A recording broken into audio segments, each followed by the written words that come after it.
Hi everyone, my name is Abby Murphy and I am doing the interpersonal communications project with Melanie Anderson and Ryan McDonald, and we are going to record a series of videos that we'll be posting on YouTube here about nonverbal communication, what it is, how to improve on it, and different categories that fall underneath it, and what is nonverbal communication basically. So this is the first video, and basically I'm just going to talk about a brief overview of nonverbal communication, what it is. I'm going to define it for you and give a few examples.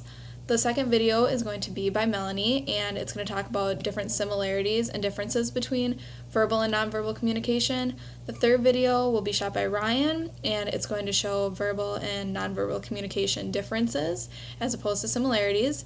And then in the second series, we're going to talk about more in-depth things that fall under nonverbal communication. In the first video under that, I will be talking about physical appearance, artifacts, facial communication, and paralanguage, and how they all relate to nonverbal communication and what they are, some examples, etc. Melanie will be shooting the second video, and she will be discussing haptics, proxemics, kinesics, and chronemics, and what they are and how they apply in your everyday life. The last video will be shot by Ryan, and it's going to show nonverbal message functions and how to practice and improve on nonverbal communication. So I hope that you enjoy these videos and that you find them worth your time watching, and that you learn a little bit about nonverbal communication and how to improve on it. So what exactly is nonverbal communication?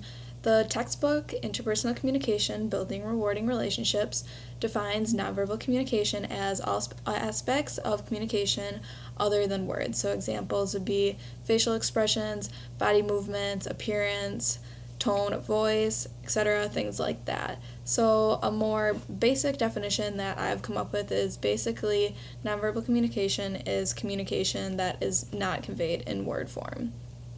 So different characteristics of nonverbal communication would be that 1, it's always occurring, and 2, it is non-reversible. Non-reversible meaning that once it happens, it can't be taken back.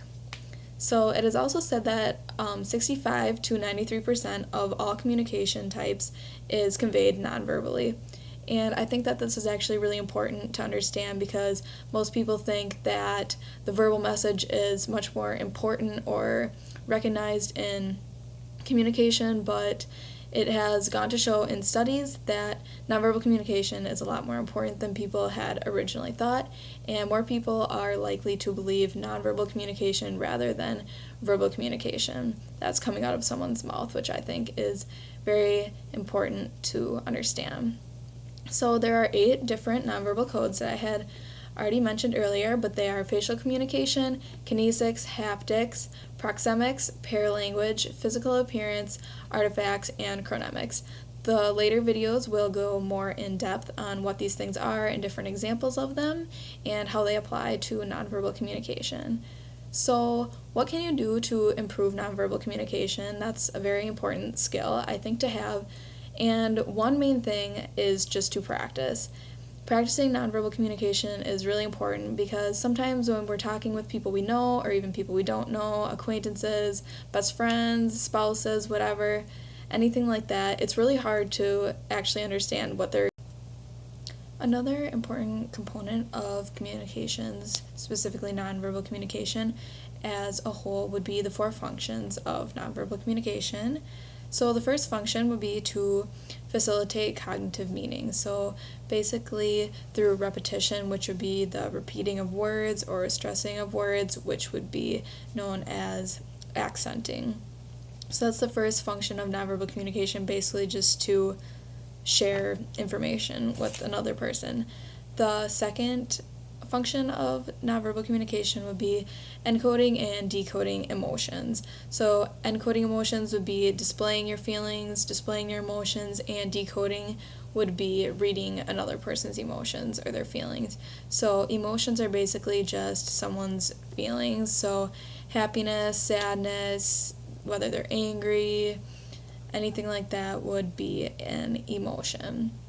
So the third function of nonverbal communication would be to express affection and support for another person.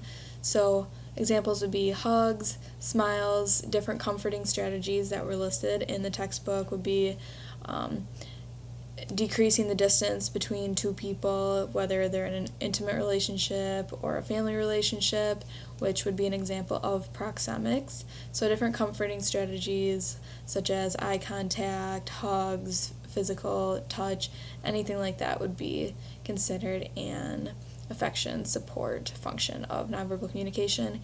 And the fourth and final function of nonverbal communication would be to aid in impression formation or identity management.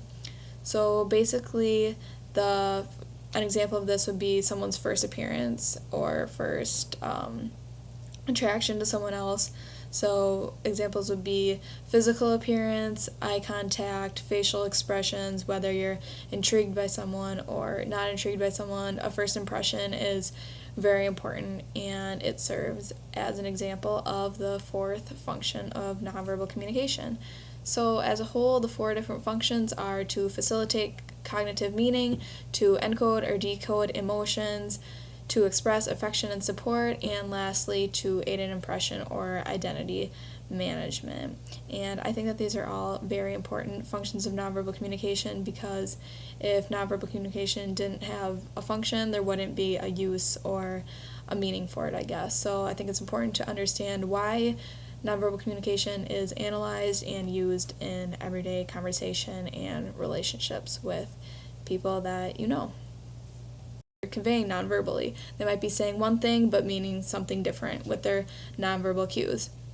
So I think it's really important to practice this, talk with people, take courses like this, take communications courses, and just relate to different people.